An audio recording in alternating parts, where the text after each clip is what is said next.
Vamos a continuar con esta serie de conversaciones que vamos a tener gracias al Fondo de Población de las Naciones Unidas en Bolivia y COICA, la cooperación coreana, que están facilitando y están posibilitando que las juventudes, adolescentes, mujeres, hablen en relación y reflexionen en relación a esta violencia sistemática que se ejercita en contra de ellas. Hoy vamos a hablar de feminicidios. Muchas personas sostienen que es la verdadera pandemia que tenemos en Bolivia, porque las cifras no bajan, porque hemos empezado a naturalizar los feminicidios a partir de las agendas que tenemos en los medios de comunicación, pero también a partir de la repetición de un evento que ha dejado de indignarnos, que ha dejado de preocuparnos, que ha dejado de dolernos y no debería ser así, porque las fases de la violencia que se ejercen contra las mujeres seguramente encontrarán su punto más alto en la muerte de una mujer en manos de quien había jurado amarla, de quien había prometido cuidar junto a ella a sus niños o niñas. Esa es la verdadera dimensión del feminicidio que hemos empezado a apartar de nuestra mirada, volviéndola a veces la problemática es solamente una cifra. Vamos a hablar con personalidades, vamos a hacer sondeos y vamos a abordar este tema lo mejor que podamos. Hemos ido a las calles y hemos consultado a la gente su percepción en torno a los feminicidios. Miren lo que nos dijeron.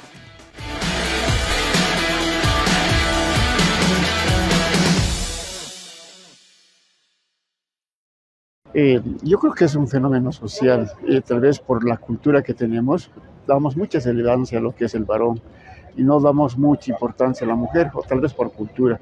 Yo creo que eso ha llegado a de que, digamos, tengamos actitudes en los varones de que podamos menospreciar a las mujeres y a veces llegamos a ese extremo, para mí es un extremo que se pueda, digamos, golpear y hasta llegar a lo que es la muerte más que todo con las mujeres. Creo que el tema de la violencia es algo muy complejo más en nuestra sociedad y yendo a los feminicidios, creo que parte desde la formación en casa, seguida por las escuelas, es toda una sociedad que está, no sé si está bien dicho, chueca o mal formada, que hacemos cosas que están mal, las volvemos comunes. Entonces de algo pequeño parte y se convierte en algo más grande y termina en eso, en feminicidios. Tiene que ver con la educación machista que existe en los dos géneros, no solamente en el hombre, sino también en la mujer. Eh, También tiene que ver mucho con el carácter y la forma de pensar de cada persona, ¿no? Yo por eso creo que también hay feminicidios y demás. Puede ser que lo más que todo los padres serían la parte de los niños, adolescentes que le falte, digamos, tomar control en la educación, más que todo, porque hoy en día estamos conectados a las redes sociales y a través de ello es donde se encuentran las mujercitas mayormente secuestradas o si no es con algún tipo de engaños, caen ahí. Y más que todo yo diría que nosotros los mayores estamos fallando actualmente, nos estamos alejando de los niños y también de las mujeres, nos olvidamos que es alguien vital en nuestro medio y que la echamos como un segundo plano y es cosa que no deberíamos de hacer. Bueno, lamentablemente lo que yo le puedo responder es que la gente en primer lugar no está culturizado, no tiene una formación educacional real. Es por eso de que quizás se repite constantemente esta situación. Y más que todo sobre que lamentablemente se ve, usted sabe que en la televisión se ve muchas situaciones y en la cual quizás las personas quieren de esa manera interpretar, de esa manera actuar. Y bueno, eso es lo que yo, al menos es mi modo de pensar, ¿no? Sobre ese punto.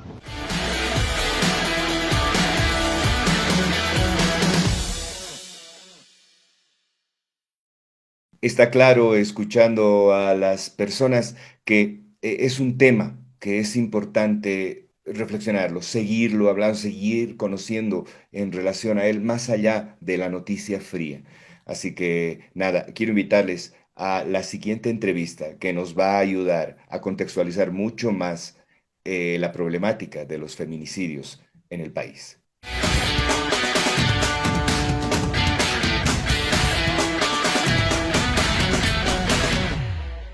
Bien, ya estoy en comunicación con Mónica Vaya, secretaria técnica de la Comunidad de Derechos Humanos. Mónica, muchísimas gracias de verdad por aceptar esta entrevista. No a ti, querido Ángel, por la invitación y esta oportunidad para hablar de un tema tan sensible como es el del feminicidio en Bolivia.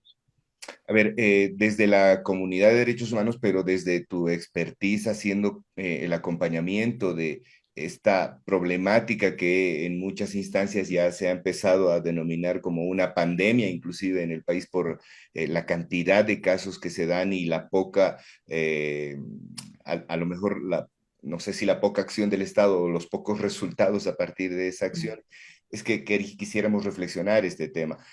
Lo primero que tal vez nos puede ayudar al contexto, Mónica, es en qué punto se da el feminicidio como un hecho separado de lo que es un homicidio o un asesinato y por qué esta suerte de categoría aparece en el mundo y a partir de qué sustentos.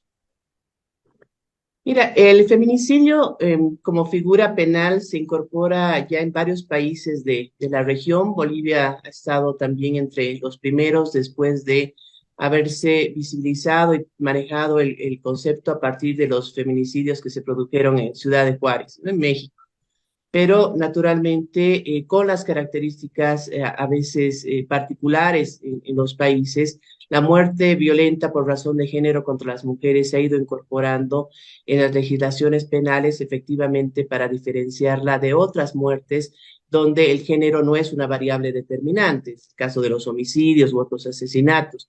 Este término comienza a utilizarse en 1976 por Diana Russell, y eso naturalmente empieza a partir de ello a generarse una visibilización precisamente de estas muertes cometidas realmente por hombres, reitero, en modos violentos, pero en el marco de relaciones de poder, ¿no? La muerte violenta a las mujeres tiene su raíz precisamente en la desigualdad estructural entre mujeres y hombres que se encuentra en la violencia de género como un mecanismo de reproducción precisamente de la opresión de las mujeres y su incorporación en la legislación penal a partir de la identificación de ciertas circunstancias que son las consideradas como razones de género, permite también el no aplicar otras figuras atenuadas. Por ejemplo, en el caso de Bolivia tenemos esta figura del homicidio por emoción violenta, que usualmente era aplicado en este tipo de casos del feminicidio íntimo, es decir, aquel que es cometido por la pareja o expareja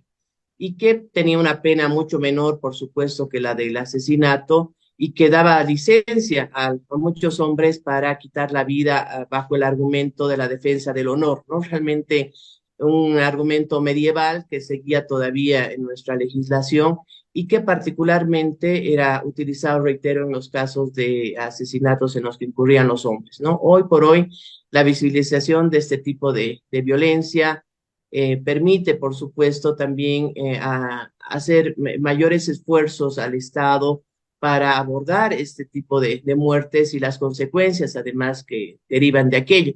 Pero otro elemento también característico era la impunidad sobre estos casos, ¿no?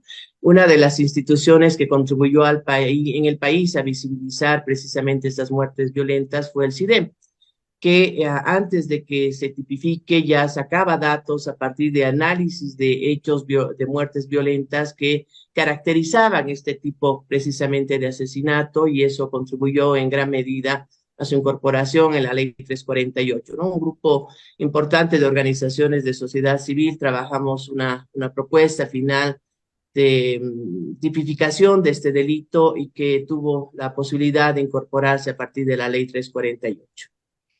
Mónica, una ley 348 que como tú ya nos has explicado surge a partir de este contexto que desde luego era innegable, ya era imposible de invisibilizar, no se podía seguir tapando y que necesitaba verdaderamente un tratamiento.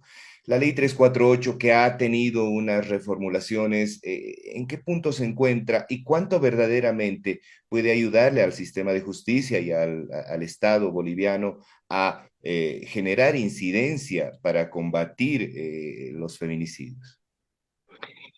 Mira, que después de un proceso bastante amplio, con una convocatoria pública que permitió hacer llegar al Ministerio de Justicia una serie de propuestas por diversas vías y creo de diferentes instancias, organizaciones, activistas, incluso a nivel individual, se conoció este anteproyecto que fue presentado al presidente Arce hace algunos meses y posteriormente por alguna declaración de un viceministro también del Ministerio de Justicia, se conoció que este estaba nuevamente en una revisión con algunos ajustes. No tenemos, por lo menos de mi parte, certeza sobre cuáles son aquellos aspectos que se están revisando, algunos comentarios no oficiales sobre los que tenemos conocimiento, pero no mayor detalle.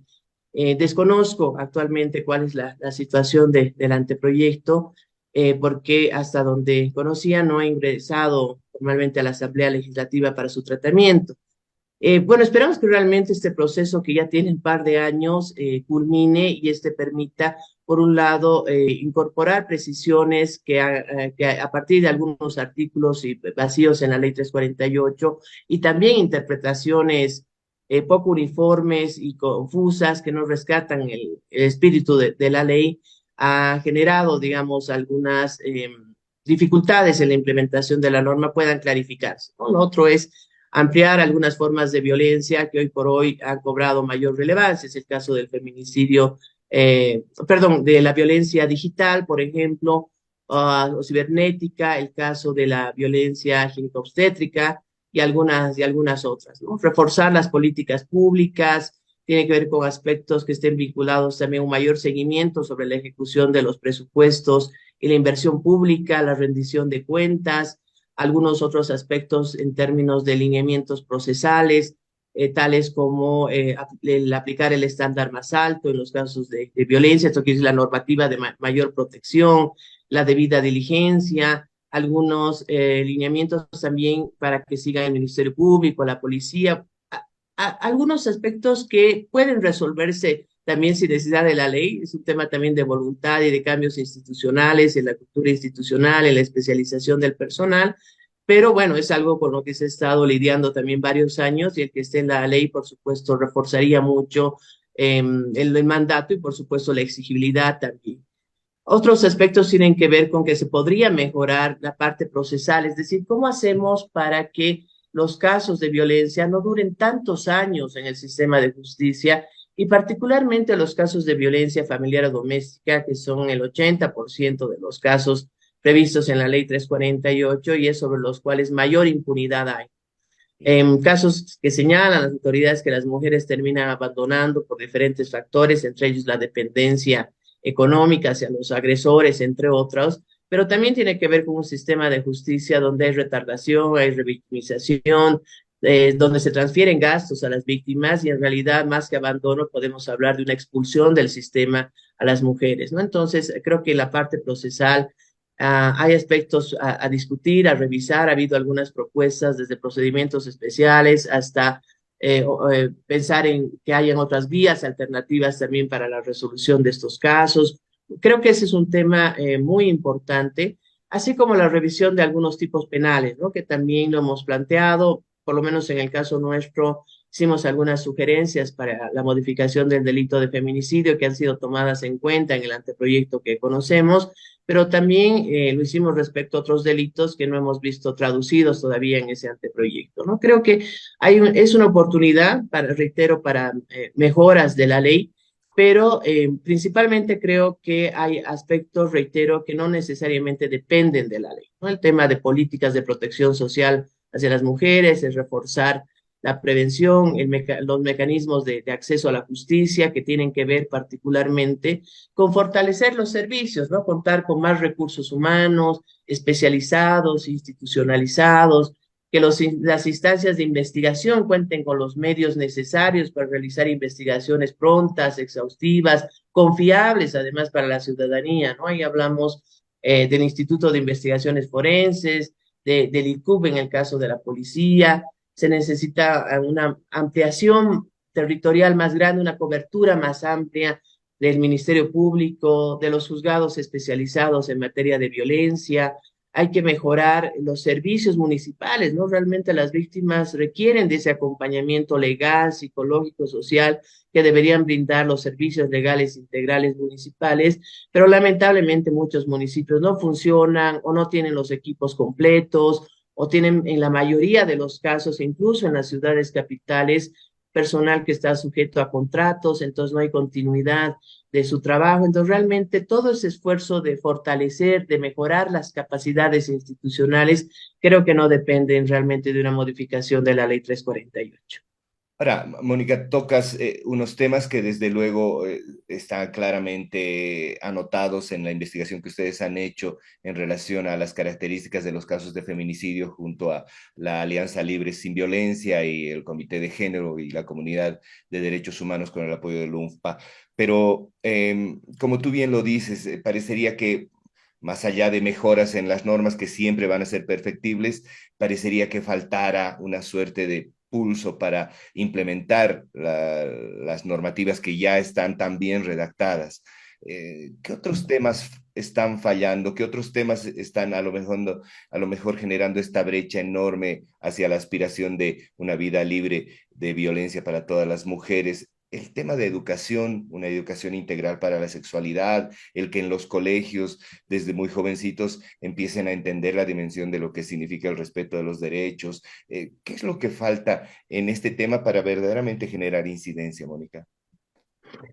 Sin duda, querido Ángel, cuando hablamos de erradicación de la violencia contra las mujeres como horizonte que se ha fijado el Estado boliviano a partir de la Ley 348, la prevención es el tema central. Sí. Y obviamente eso implica abordar pues varias áreas de acción por parte del Estado, varias definidas ya desde la Ley 348, algunas que en esta propuesta de modificación se procura también fortalecer y ampliar, pero entre las cuales están pues un conjunto de acciones importantes, y tú lo mencionabas, el tema educativo es fundamental para cualquier tipo de proceso de cambio social y cultural. Y creemos que hay medidas que se han ido adoptando desde el Ministerio de Educación. Hay acciones concretas que anualmente se han ido tomando, incluso para aquellos casos de violencia que se producen también dentro del sistema educativo, ¿no? Y eso también es otro factor. Pero sin duda todavía creo que falta mucho en términos también de formación docente, de no trabajar el tema de la violencia aislado del análisis de una problemática más profunda que es la desigualdad y la discriminación de género, ¿no? Creo que la violencia es un problema multicausal que amerita justamente un abordaje en diferentes dimensiones y pasa precisamente también, como señalabas, por una educación desde la etapa inicial en valores, normas de conducta, en el respeto precisamente a las personas, en nuestra diversidad, entre otros factores, y por supuesto la educación integral para la sexualidad es central, ¿no? Hay que tomar en cuenta que de los delitos previstos en la Ley 348 y en general de los delitos de violencia sexual, los últimos años hemos tenido un incremento importante y preocupante, ¿no? Particularmente cuando hablamos de delitos sexuales contra niños, niñas y adolescentes. Y justamente la educación integral para la sexualidad es una estrategia de prevención de la violencia sexual y sobre todo para combatir aquellos casos de violencia además sistemática, ¿no? Donde la víctima muchas veces no tiene la conciencia precisamente de estar sufriendo una agresión sexual cuando hablamos de niñas y de niños en particular, ¿no? Pero bueno, obviamente que eso contribuye también a la protección de otros derechos en un sentido más amplio cuando hablamos de derechos sexuales y derechos reproductivos. Pero creemos que ese es un pendiente, hay algunos avances que ha informado el Estado boliviano hace un par de meses ante el Comité para la Eliminación de la Discriminación contra la Mujer, de algunos procesos de capacitación precisamente a maestros y maestras, de contenidos que se están desarrollando, pero creo que todavía falta proceso de institucionalización, y además de que el número, creo que, de docentes a los que se ha alcanzado con esos procesos de formación es muy reducido todavía, ¿no? Entonces el trabajo hacia adelante. Por otro lado, también, por supuesto, que todos los actores y actoras de la sociedad debemos contribuir en ese proceso de prevención, pero eso requiere también un marco de acción en términos de política, de plan de prevención, donde haya metas claras, acciones estratégicas, recursos que invierta el Estado para que la prevención no se reduzca a acciones puntuales, un poco a veces desorganizadas y también eh, que no tienen una continuidad y una rectoría, ¿no?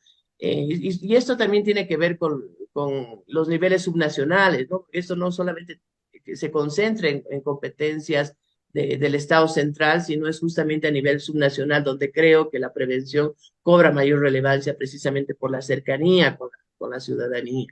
Todo el componente comunicacional, por supuesto, también es fundamental.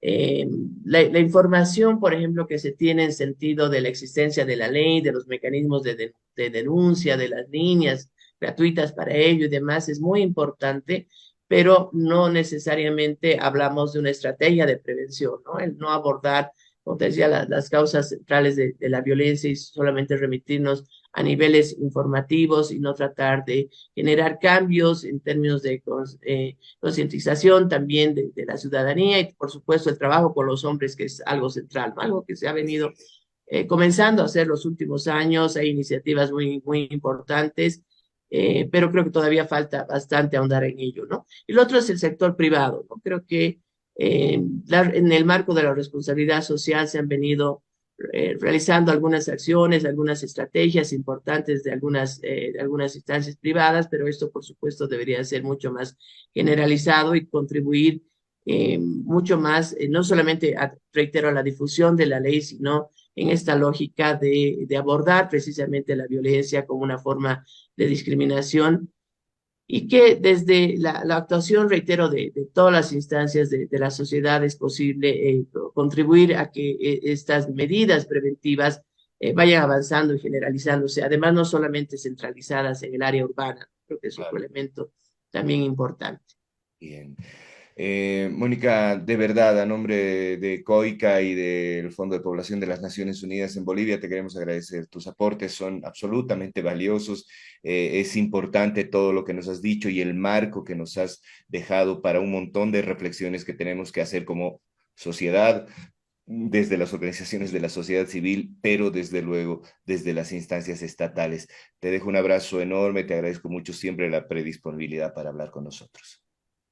No, a ti, querido Ángel, un abrazo también y mi agradecimiento también al Fondo de Población de las Naciones Unidas por este espacio y en la contribución que hace precisamente también al país en varias organizaciones y al propio Estado boliviano por avanzar precisamente en esta lucha contra la violencia hacia las mujeres. Muchas gracias. Un abrazo grande.